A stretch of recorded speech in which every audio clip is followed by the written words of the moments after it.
Hi, നമ്മളിപ്പോ ഉള്ളത് ഇടുക്കിയില് എവിടെ വെച്ചാല് 3000 ഏക്കറുള്ള ഒരു സ്ഥലത്തിന്റെ നടുക്ക് വീടുണ്ട്. ആടെയാണ് നമ്മളുള്ളത്. വീട് ഇതിന്റെ ചുറ്റും ഏലക്ക തോട്ടാന്ന് കേട്ടാ. അപ്പൊ നമ്മൾ ഇതിന്റെ നടുക്കല്ല താഴെ പോയിട്ട് ഇങ്ങനെ കേറി വരുന്നതാണ്. അപ്പൊ ഇവര് ഏലക്കൊക്കെ ഇവരതായ ജൈവനട്ടുണ്ട് ഇവിടെ. അപ്പൊ അവരോടൊന്ന് ചോദിച്ചോട്ടെ.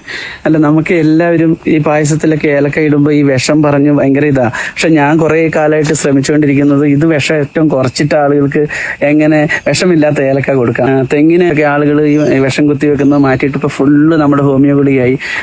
പല ആളുകൾക്ക് തെങ്ങിന് മാത്രമാണെന്നൊരു വിചാരമുണ്ട്. അപ്പൊ പച്ചക്കറികളിൽ ഭയങ്കര റിസൾട്ടായി.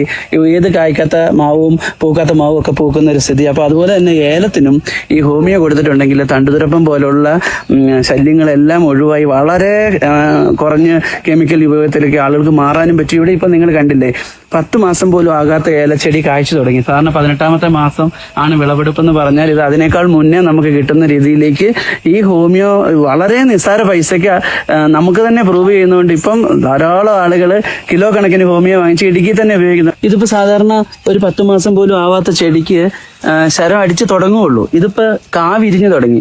നമ്മൾ നിൽക്കുന്ന മാസം എന്ന് പറഞ്ഞു കഴിഞ്ഞാല് ഏപ്രിൽ മാസമാണ്. ഇനി മെയ്യില് ഏറ്റവും വെയിലുള്ള സമയമാണ്. ഈ സമയത്ത് ഈ പച്ച കളറും ഇതാണ് എനിക്ക് ഈ പ്രൊഡക്റ്റ് ഒരു മിറക്കിൾ പ്രൊഡക്റ്റ് എന്ന് ഞാൻ പറയുന്നത്. അടുത്ത ദിവസം ഒന്നുകൂടി ഏതായാലും ഇത്രയും കണ്ണൂരിൽ നിന്ന് ഇവിടെ വരെ വന്നില്ലേ, അടുത്ത ദിവസം കുറച്ച് കർഷകരുടെ അടുത്ത് ഇവിടുത്തെ എല്ലാവരും അറിയപ്പെടുന്ന കുറെ ആളുകൾ ഉപയോഗിക്കുന്ന അവരുടെ റിസൾട്ടും കൂടി പറയാൻ നമുക്കൊന്ന് അവരുടെ അടുത്തൊന്ന് കേൾക്കാം. അപ്പോൾ ഉടമസ്ഥൻ പറയുന്നതിനേക്കാളും എപ്പോഴും വേറൊരു അനുഭവം പറയുമ്പോഴായിരിക്കുമല്ലോ ഭയങ്കര റിസൾട്ടാണ് എല്ലാവർക്കും കിട്ടുന്നത്. കായകൾക്ക് നല്ല വലിപ്പവും ഭംഗിയും ഒക്കെ കൂടുന്നുണ്ട്. വെയിറ്റ് കൂടുതൽ വലിയൊരു 8 ബോൾഡ് കായുടെ അളവ് കൂടുന്നുണ്ട് ഹോമിയോ കൊടുക്കുന്ന വഴി.